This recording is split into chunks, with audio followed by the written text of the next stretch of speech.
Welcome to Empowering Women and Girls, brought to you by The Life You Can Save. This month, we celebrate International Women's Day by highlighting the work and impact of one of the charities that our research team has identified as having a tangible and meaningful impact on women and girls living in poverty, Village Enterprise. Despite monumental leaps in gender equality in the past 2 decades, women and girls are still disproportionately affected by extreme poverty. Today, we'll be hearing from our Research and Business Intelligence Manager, Katie Stanford, and the Chief Program Officer of Village Enterprise, Winnie Olmer. But first, let's chat about The Life You Can Save. The Life You Can Save makes aims to save or improve the most lives per dollar of those living in extreme poverty. Having done the research already, we make it easy for donors to have a high impact by providing tools like a curated list of evidence-based charities, details on the impact of interventions, and a calculator that helps donors see how far their dollars can go in a developing country. The Life You Can Save is a non-profit organisation dedicated to promoting high-impact giving and reducing extreme poverty. Whether you are a seasoned philanthropist or just starting on your journey of giving, our website provides valuable tools and resources to provide donors with confidence to help those living in poverty. The Life You Can Save was founded by Peter Singer, on whom journalists have bestowed the tag of the world's most influential living philosopher. Singer is also the author of a book named The Life You Can Save, Acting Now to End World Poverty, a compelling book that inspires and empowers people to act now to address global poverty. This book is now available for free as an ebook and celebrity-read audiobook with narrators such as Kristen Bell, Stephen Fry, Paul Simon, and more. For further information or to download a free copy of The Life You Can Save, visit thelifeyoucansave.org. It's now time for me to introduce Katie Stanford. Katie is the Research and Business Intelligence Manager at The Life You Can Save. Prior to joining the team, Katie has worked in the public health field and with child-serving nonprofits for 2 decades. Her recent work has focused on analysing data to understand the diverse factors impacting community health, supporting policy systems and environmental change to improve equity, and implementing programs to strengthen public health and well-being. She holds a Master of Science degree in data analytics. Katie lives in Washington State with her spouse and 2 children, and beyond contributing to a more just and compassionate world, enjoys yoga, keeps running, loves the breathtaking beauty of the Pacific Northwest, and thrives on social connection. Katie, welcome. Thank you so much, Louise. I'm so happy to be here and so happy to be a part of this celebration of International Women's Day. I'm really proud that at The Life You Can Save, we feature a fund that focuses on women and girls. This really emphasizes the importance of addressing the multiple hurdles that women face compared with their male counterparts, even and especially within the context of enduring extreme poverty. Fortunately, intervening in multiple ways can have exponential benefits for women, including significant indirect benefits for their families and communities. So our cause fund allows donors to give to several high-impact charities at once with a single donation. The nonprofits in our Women and Girls Fund directly support Development Media International, or DMI, who help increase life-saving information about maternal and child health, nutrition education to reduce child stunting, and messages to improve early childhood development through parent engagement. Additionally, the fund addresses access to prenatal healthcare services and family planning resources through Population Services International, or PSI, and treatment for devastating childbirth injuries through Fistula Foundation. This allows women to regain their health and participate in the workforce. We also support Village Enterprise, who delivers evidence-based poverty graduation programs that we'll hear more about, creating economic empowerment through business entrepreneurship. Village Enterprise has over 80% of their entrepreneurs as women.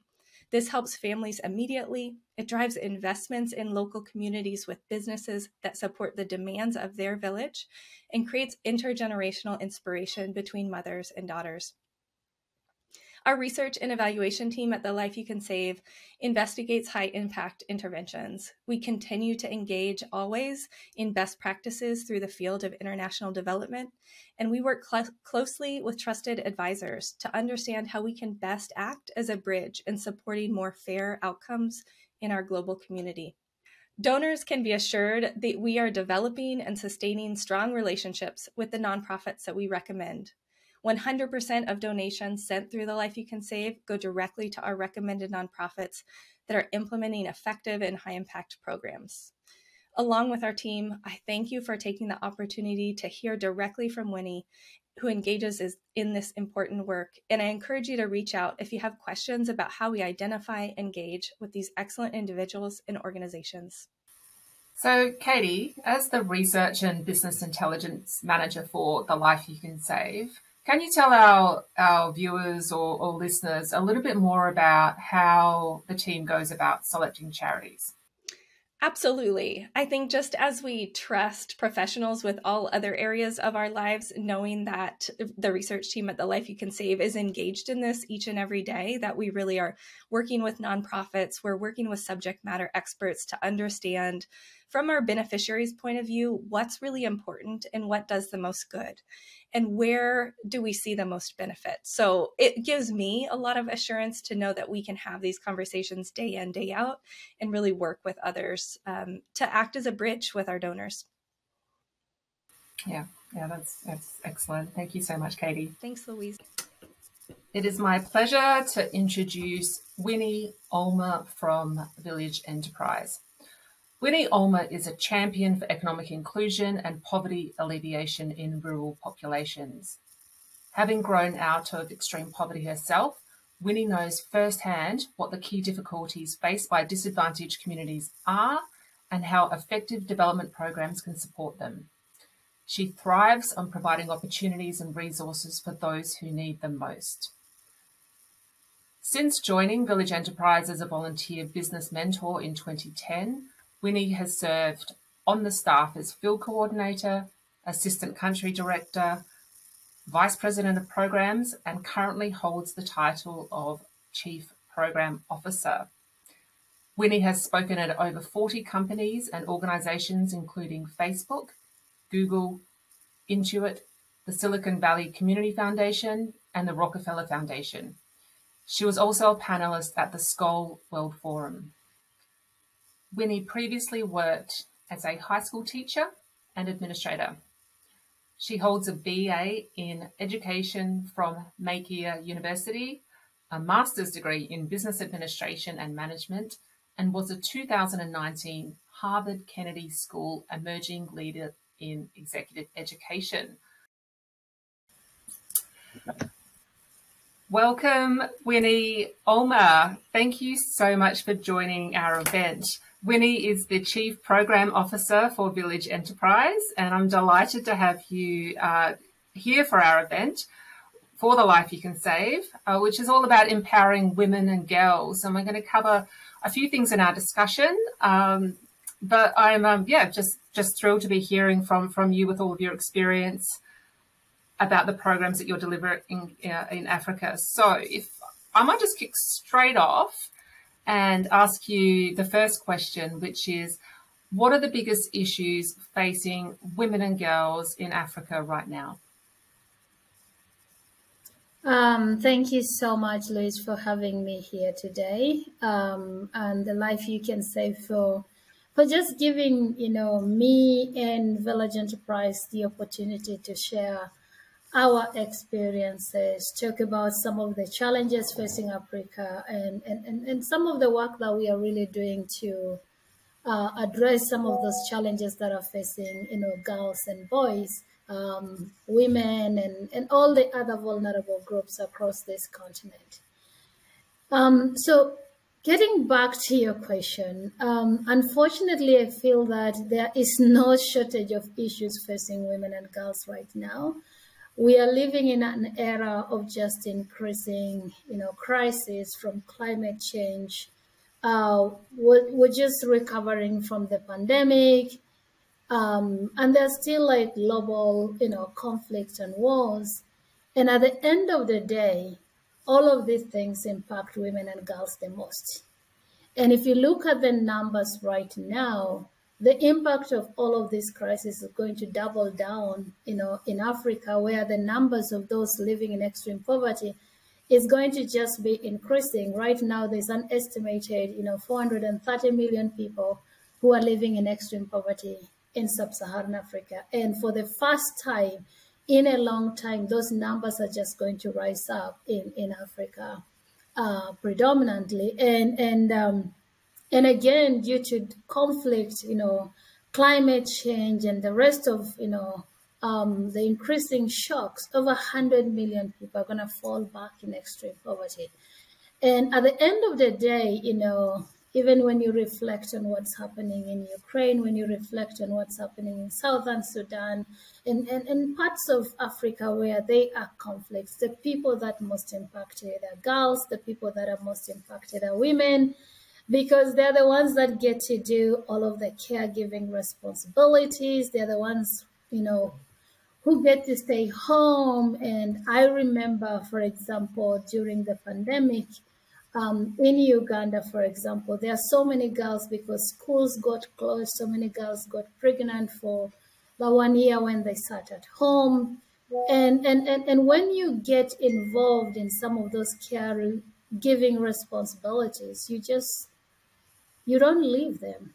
Hardly do those girls get out of it. Hardly do those women get out of it. They get stuck there, and it really just, continues to impact women, our societies and communities significantly.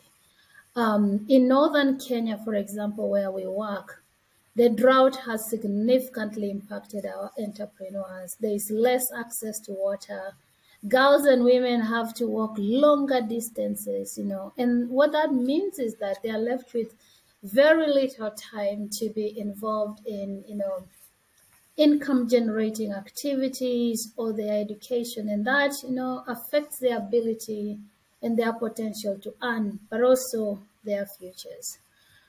I do, however, think that with great challenges comes, such a huge opportunity for women and girls in Africa. Well, despite all these challenges that I've just talked about, I think there is a movement globally, there is a movement in Africa, and more than ever before, I've seen women taking on increasing responsibility. And I think that as long as we as a people, as long as we as practitioners in this space can double down on things that are working, I think there's hope for women and girls.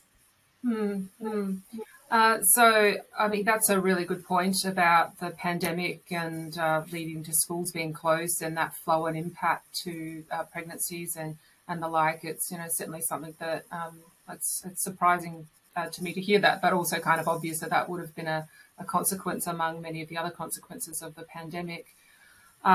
So doubling down is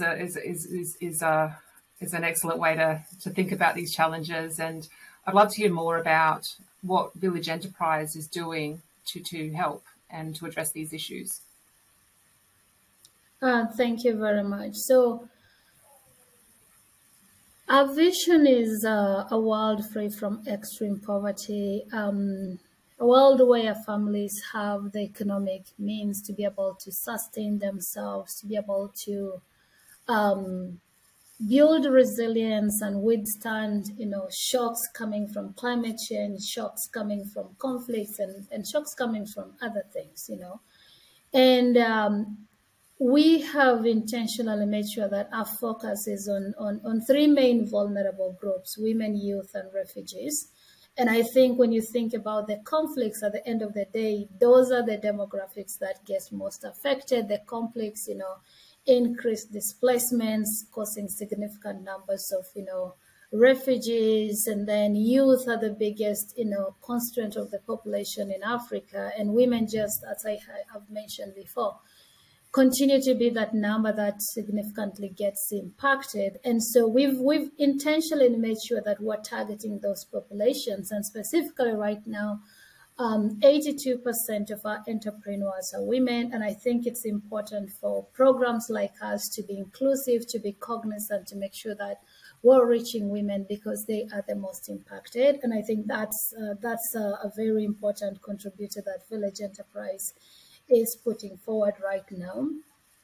We've also we have 2 randomized controlled trial studies that we have conducted over the last 7+ decades. The first one really built a foundational evidence that our program was not only impacting women's economic outcomes, but we were also doubling down on outcomes that were specific to women's mental health. We were increasing their standing in community, their well-being, their leadership and decision making. And our second RCT confirmed that with us significantly increasing the cost effectiveness of our program over time. For every dollar that gets invested in these communities, we are seeing 5.40 cents return in investment.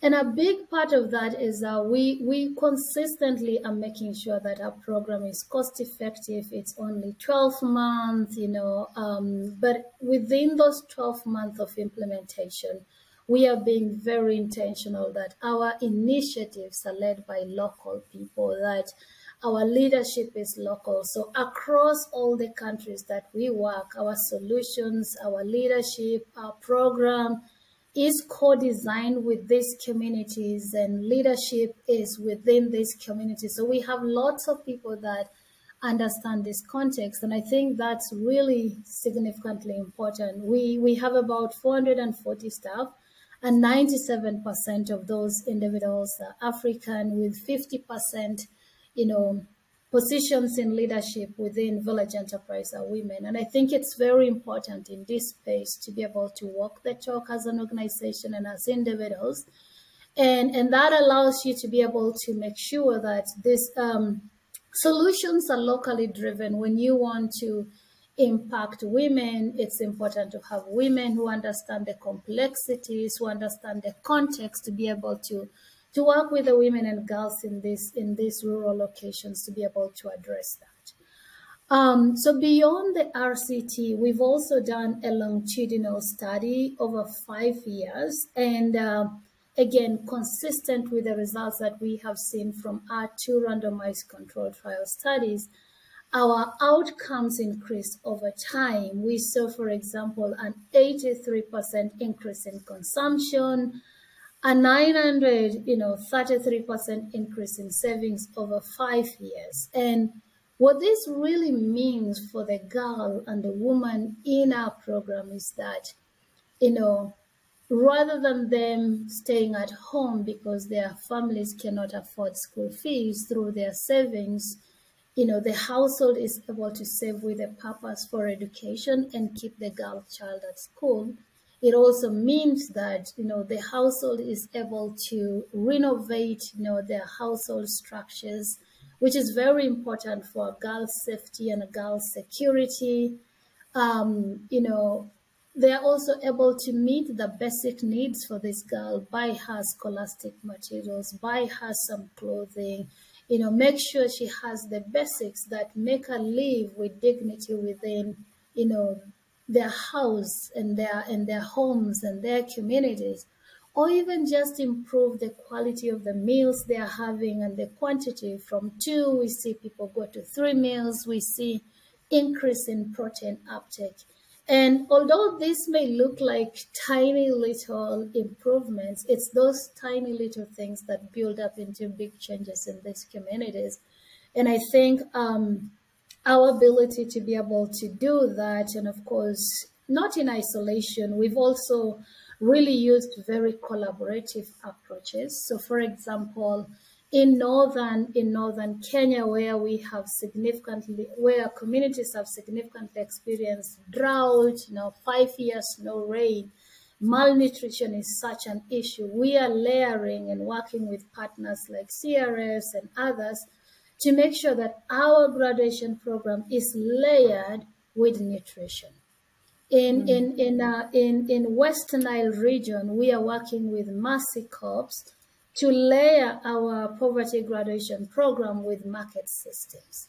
And I think these collaborative approaches are very critical in terms of really making a dent on women's and girls' outcomes, because, the nature of the needs of women and girls are very complex. And so making sure that as they take part in our program, they have access to quality inputs and premium markets is very important. In northern Uganda, for example, they are getting consumption support to be able to smoothen, their consumptions on difficult months, on tougher times. And I think those collaborative approaches really help in terms of really reaching women and also increasing the outcomes of our impact broadly to the communities we work with. For those viewers who aren't familiar with the work that Village Enterprise is doing, could you talk a little more about the entrepreneurial programs and just bring that to life with a story? You talked about the income increasing capacity and as well as the compound impacts over many years, but I'd love to hear a little bit more about the programs. So what's an average program look like for someone who's living in poverty if they're lucky enough to work with Village Enterprise? Thank you so much. So I want to talk about that just using a story. So Jen is an entrepreneur we have worked with in the Kiriandongo region, which is part of Western Uganda. When Village Enterprise reached out to Jen, Jen had dropped out of school. She had just basic education and dropped out of school, was not able to continue with her education, got married. But then, when she got married, she and her husband did not have enough income to be able to keep their children to school. They did not have the skill sets to be able to run a business. She had dropped out of school so early to be able to learn specific skill set that she could apply in terms of starting a business, in terms of, making sure that she could run and manage it through to success. She also did not have the resources to be able to engage in any productive income generating activities. She and her husband are 100% focused on subsistence farming. So from their gardens to their, to the market for just the basic needs of the home, or from their garden to their saucepans and their stomach, right? And through our targeting process, we were able to filter through the community to make sure that, we were reaching Jen, particularly to make sure that Jen was joining our program, because we focus on individuals that are really in the bottom of the pyramid, those considered by the World Bank to be living on $2.15 a day. And Jen ended up being a part of our program through a really rigorous targeting process. And through our program, Jen was able to be trained on group dynamics. So she and other two individuals from two different households, because we implement a group-based approach. 3 of them came together to form a small business group. And from that small business group, 10 of those business groups constituted a savings group. So Jen became a part of the savings groups. And through that savings group, she was able to start saving little by little from the businesses she had launched. She was able to borrow together and build a social capital from that network. And through the trainings that we offered, group dynamics, financial literacy, business, development and management, Jen learned skill sets in terms of how she could be able to launch a business, take it from a small business, but increasingly diversify, expand, or add value to what she was doing. And when we gave her the seed capital, she and her group then launched their business, applied the skills that, they had. And our business mentors, who are our foot soldiers, who are hired from within these communities, continue to provide Jen and her group members mentorship on how to use the grant, and how to like keep records, but also use them for decision making, on how to do market research to make sure that the products that she and her group are engaging are relevant, they are profitable, they have minimal environmental impact. And so what happened with Jen is that with her group business and with the skills she had, she was also able to start her own business. And now she had a diversified income stream. And she has a daughter called Katushabe.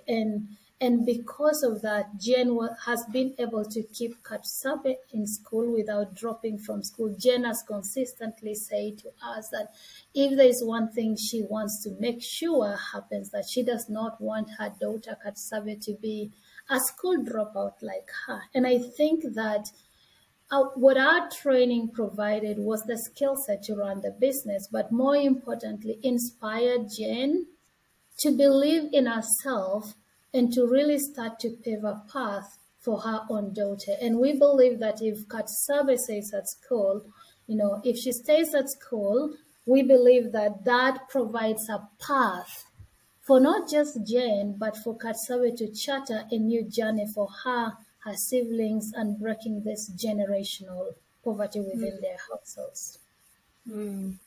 That's a really powerful story for Jen and her daughter to, I guess, through the economic empowerment that Village Enterprise provides to, like you said, stop that generational, the line of poverty, and give people the dignity and the skills and tools they need to earn more money, provide for their family, educate their children. Yeah, it's just wonderful, the work that Village Enterprise does. It's and I know that you've scaled up, a lot in the past few years, and there's obviously significant room for more funding as well, which is one of the reasons why the Life You Can Save recommends Village Enterprise. So thank you for sharing that story. It's nice to have that brought to life.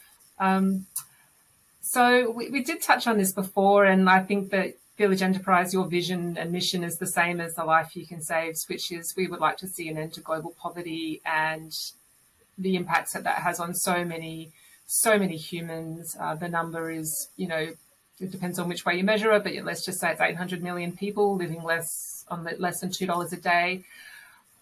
And that's after adjusting for purchasing power parity. Tell me more about your vision for the future and your vision for Village Enterprise. Thank you. That is such an excellent question.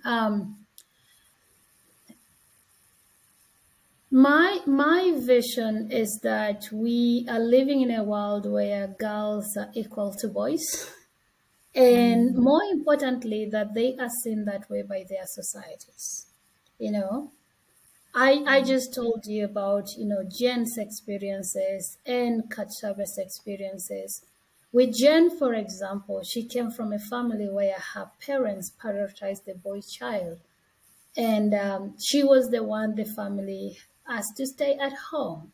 But what I hope is that, as a global community, as Village Enterprise, in our own niche, that we are contributing to changing that narrative for girls, and not just for individual girls, but also for the societies that we live. That there is equality in a manner in which families are treating girls and boys equally, in which girls are being prioritized, and that there is an enabling environment for girls to really thrive and have their voice and be themselves and challenge themselves, in a manner that allows them to thrive and succeed, within their own spaces, within their own environment.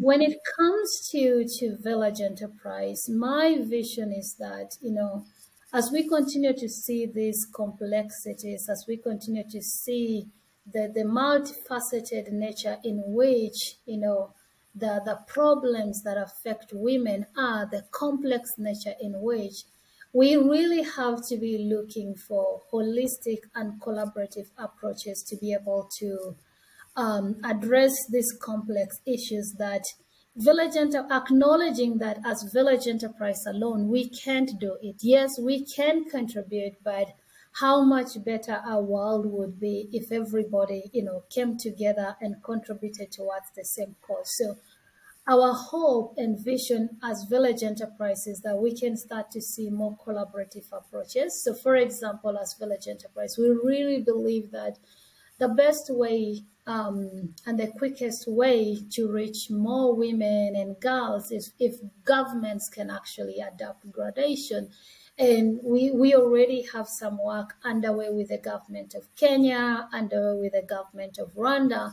And I think as we can see more uptake of graduation work as part of social protection, we believe that, we can reach the many gens and also be able to impact the many katushabes of this world and break those generational poverty traps that have held our society for a very long period of time.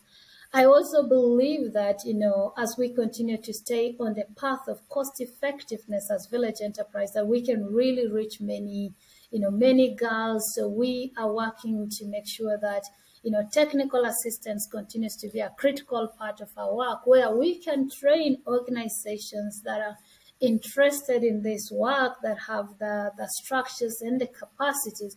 We don't see ourselves as village enterprise in being in every African country, but we are happy to transfer what we know to other organizations that have their feet in these countries. And we believe in that way, we can then reach more girls more quickly and faster with a more cost-effective approach. And then I think that, we continue to see a future where, women and girls are at the center of design, implementation, and decision-making. So for village enterprise, human-centered design and lean impact are very important approaches for us as we design and implement our programs, that women have to be in the seats of this table. So we consult the women. They are part of focus group discussions. We don't just take a top-down product down to this community and say, hey, we figure this out. This is what works.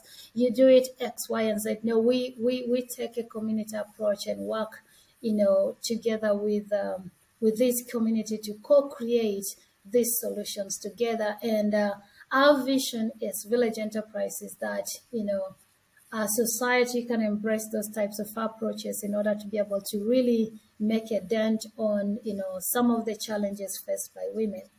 And I think finally for village enterprise, we really see increasing funding for results as a critical pathway to be able to reach more women and girls, but in a way that we are actually guaranteed that we are implementing what works. That donors are not just paying for activities, but they are paying for results.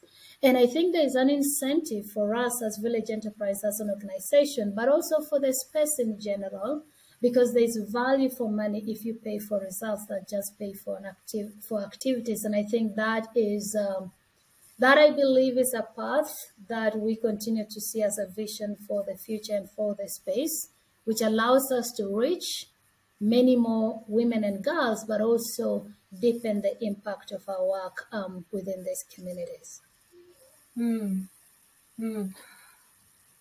Yeah, lots of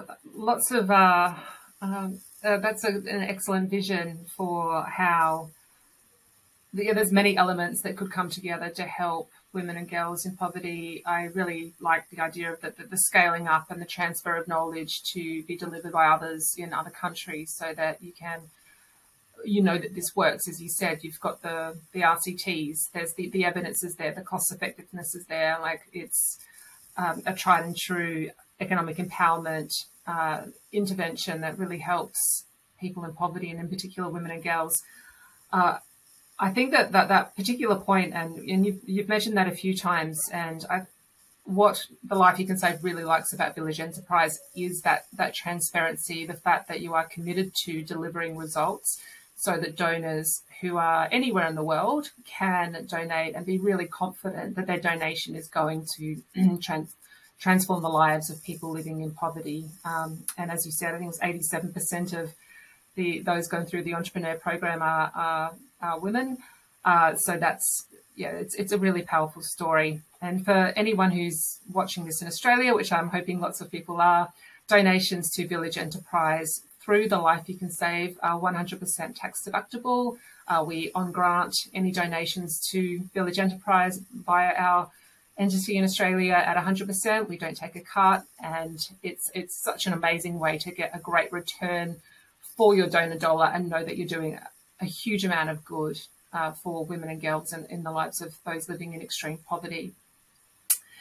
Which brings me to my final question, which is around International Women's Day. It's a growing day every year, certainly in Australia. There's so many events on, but as we and globally as well. But as we head into International Women's Day, is there any message in particular that you want viewers to take away from our discussion today? Absolutely. And thank you so much again for this time.